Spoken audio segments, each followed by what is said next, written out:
Hey team, Katie here from Equestrian Movement, and today we are going to have a look at our training pillars in our holistic horse handling program. So our holistic horse handling program is what we put our students through at our School of Holistic Horse Handling Equestrian Spirit here in Brisbane, and it is also in our online portal. For those of you that can't access the school, you can still access the training, the progressions, the lesson plans, and we have video of it being implemented with our horses at the school as well. So the holistic horse handling program is basically the skills that we need to establish on the ground before we go into work with our horses and riding them. And it's basically our version of groundwork.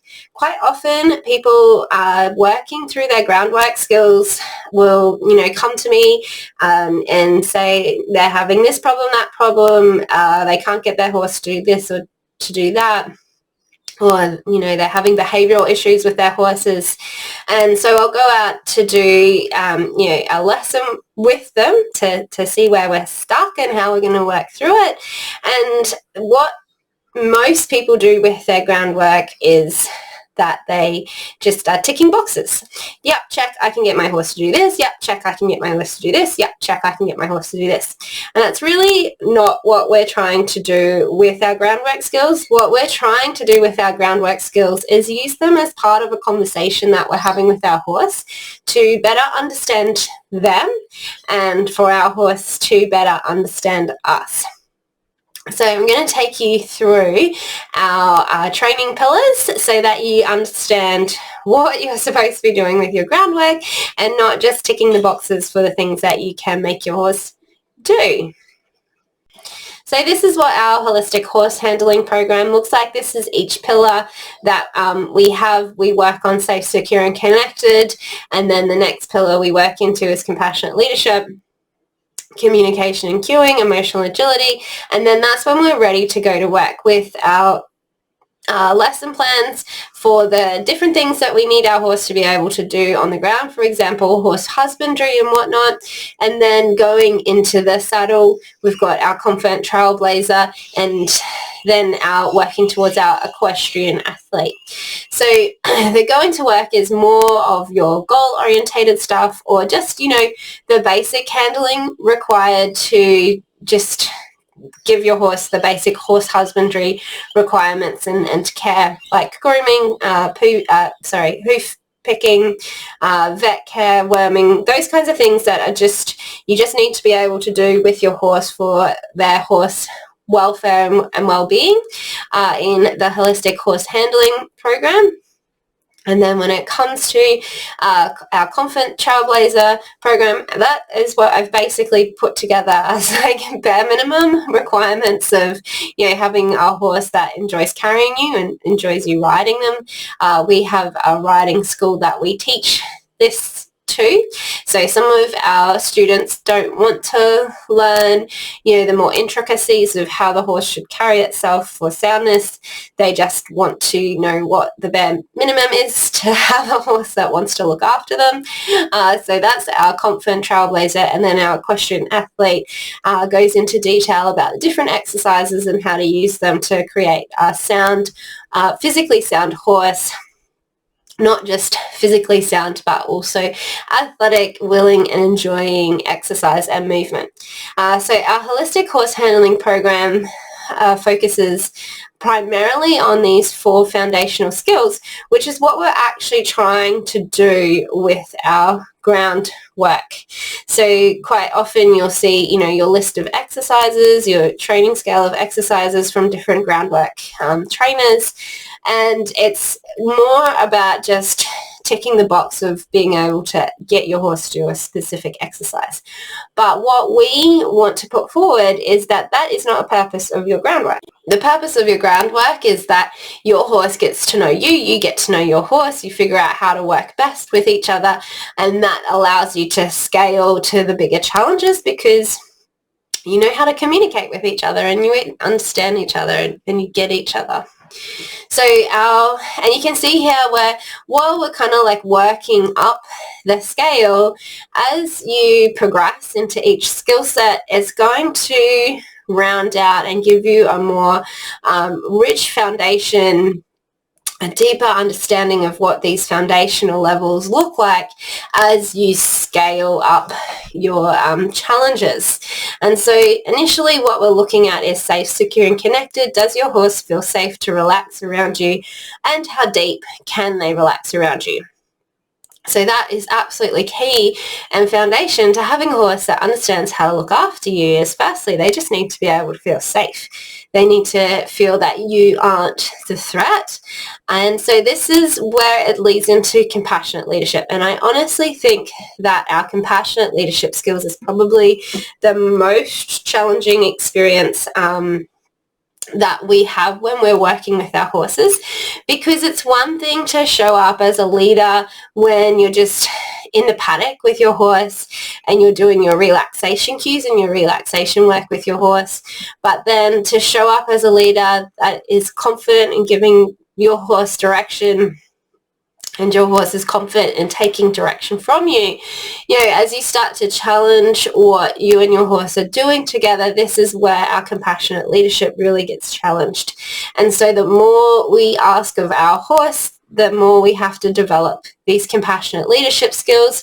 The more we develop our compassionate leadership skills, the more safe, secure and connected our horse feels when they work with us. So it's one thing for our horse to feel like we aren't the threat, but then it's another thing entirely to show up for our horse in a way that our horse feels like we're going to keep them safe from other threats, and builds confidence and trust in us to not put them into situations that are threatening. And so this is what can happen when we overface ourselves and our horse, is that if we bite off more than we can chew, we put ourselves into a challenge that we don't have the skills for and our horse doesn't have the skills for, then we're going to create ruptures in this safe, secure and connected and this compassionate leadership.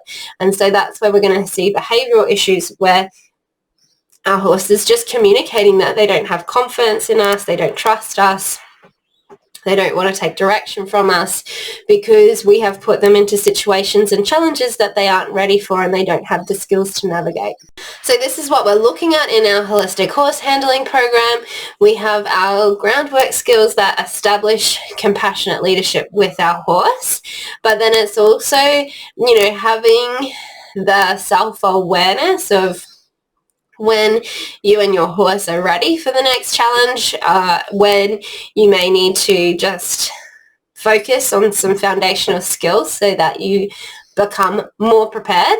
And then, if you do try something that's a little bit more challenging and you realize that both you and your horse aren't ready for it, it's to not come away from it feeling like you're not good enough, feeling like your horse needs a better rider, you need a different horse, your horse needs to go off to trainer, but just being confident in, reflecting on that experience, recognizing where your gaps are, both for you and your horse, so that you know what to focus on so that you're more prepared for the next time you attempt that challenge. So as we build on our safe, secure and connected, our compassionate leadership skills, we're looking at cueing and communication. Our horses are always talking to us. They are talking to us through body language, and they are always reading what our body language is saying. And this is quite often where the biggest communication breakdown occurs, is that we go into the training environment holding tension and stress from the day, and our horse reads it as directed towards them. So if we're frustrated because we've had, a frustrating day at work, or if we're time pressured, or if we're stressed, or if we're overwhelmed, or if we're anxious, and we're taking that body language into our training arena, we are unconsciously cueing this into and communicating this to our horse. And so our horse responds appropriately. If we're communicating to them, that we're stressed, then they're, quite often like stress can look like fear if we've got anxiety, if we're anxious. So we're going into the horse paddock communicating our fear, then our horse reads that and says, okay, what do we need to be scared of, and becomes hypervigilant. Or if we go into the paddock to grab our horses and we're carrying the frustration from the day, our horse reads that frustration directed at them and go, okay, why are you frustrated with me? Gets like, maybe anxious or frustrated back. So our body language is communicating a lot unconsciously, and we really need to be addressing that in our connected relationship. But we're also building language with our horses, and that's really what our groundwork exercises are, is they are language. So what you really need to know about cueing is how you're going to guide the behaviour, how you're going to mark the behaviour, how you're going to motivate them to do it again. Part of that is getting to know your horse well enough to know what motivates them and how best to guide them into behaviours, and to have enough repetition and practice that they understand your cue for saying, yep, that was the correct behaviour. And then we can use those cues to develop language. So, for example, when we take a step with a little bit of halter pressure, the word is follow. If we stop walking with a little bit of halter pressure, the word is stop. If we back with a little bit of halter pressure, the word is back. If we use a whip to ask them to move their hindquarters, the word is away from. And then we can also transfer all of these cues to working at liberty with our horses.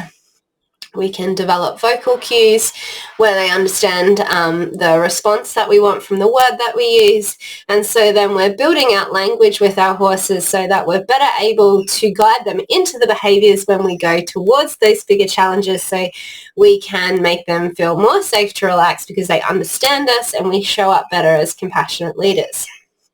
And so as we're working on our communication and our cueing, we will see our horse have emotional reactions to the lesson and the shaping plans. And so it's paying attention to not only our body language and how we're unconsciously communicating to our horse, but also our horse's body language in response to the implementation of the lesson plan itself. And so we're going to recognize our horse's body language because we've done our relaxation cues, and so we can see when our horse is relaxed and when our horse is holding tension. And we're going to slowly understand how to interpret those different tensions. If it's fear, we're going to do our confidence through curiosity. If it's frustration because they don't know what the answer is, we're going to do our positive work ethic behaviours. If it's performance anxiety, then we're going to do our relaxation work.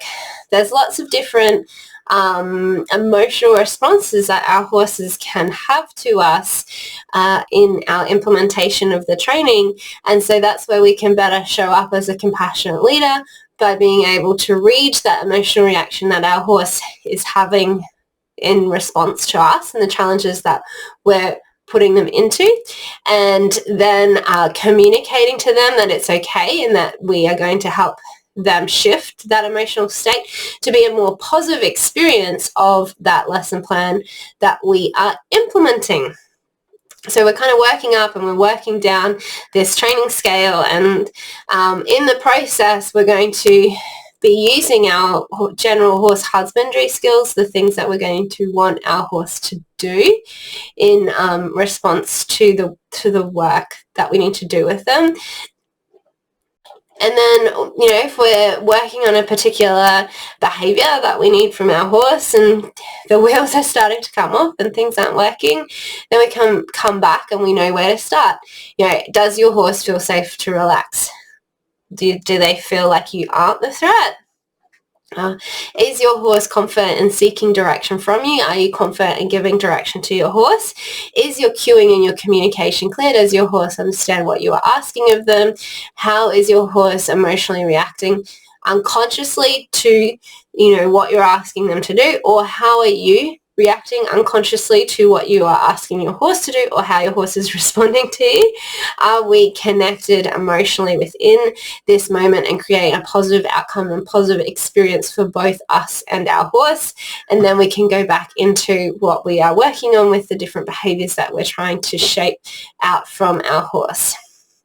So that is our brief outline of what our holistic horse handling program looks like.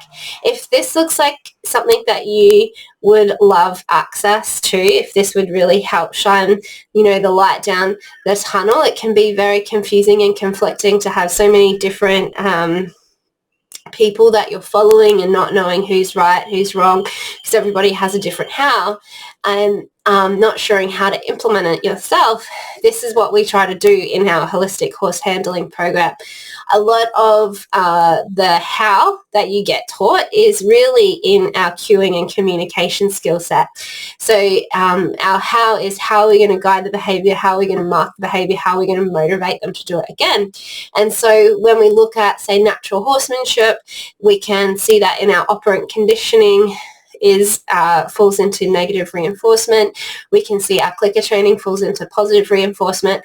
So what we do in this section of cueing and communication is we lay out all of the different tools and skills that different trainers will use in how they're going to shape the behavior, which is why we also give you the shaping plan, the lesson plan. So you've got your how here, but because you've developed a quality relationship with your horse, you have permission to choose your how. You don't have to, do a one-size-fits-all how. You can experiment with your different hows. You can experiment with different training tools for communication, and as you do that, you show your horse that you are listening to their emotional response to them. So you show up as a better leader worth following, and you gain confidence in yourself and your own skill set, and your horse gains confidence in you. And so you don't get stuck here going, oh, this didn't work, how do I get my horse to do this? You go, okay, well, this particular style of asking my horse to do something doesn't work too well for me or my horse. Let me try, these 10 other options I have for how I'm going to communicate and how I'm going to shape that behavior. And that's what we really love about this program, is that it's not about, really sticking to one methodology, but it's being very intentional and strategic in an awareness of yourself and your horse and how you work well together. So where a lot of my students go wrong is they feel, they don't like pressure. They don't like giving their horse direction as a result. And so they get stuck in this compassionate leadership stage where they are uncomfortable giving their horse direction. And so then the horse realizes that they're not somebody that they should follow. And so then we see a lot of resistance from our horse. But recognizing that you have different options of how you are going to give your horse direction, and watching how your horse responds to the way that you give them direction and adapting it to keep relaxation and to help them let go of tension allows you to be really flexible here in your how. So just to summarize, we're going to be building relaxation and watching that body language here so that we can see when tension is building and when tension is releasing. We're going to get super comfortable and confident in giving direction and our horse in taking direction from us. We're going to get super clear in our cueing and our communication so that we can build out language with our horse. We're going to get super aware of how our horse is responding to our ask so that we can adapt it to create a more positive interaction and experience. And then we're going to take all of these things that we've learned and we're going to go into work with our basic horse husbandry to focus on the basic prerequisites that we need to take care of our horse. And then we're going to transfer that into the bare minimum of what we need in the saddle for our horse to be willing and for us to not be a burden to carry. And then we can take that into the equestrian athlete where we're working our horse for soundness and athleticism. So if that sounds like something that you need to be incorporating and that you really like the sound of, then jump on the link in the show notes and join the waitlist for the next time the Holistic Horse Handling program is open. Until next time, happy trails.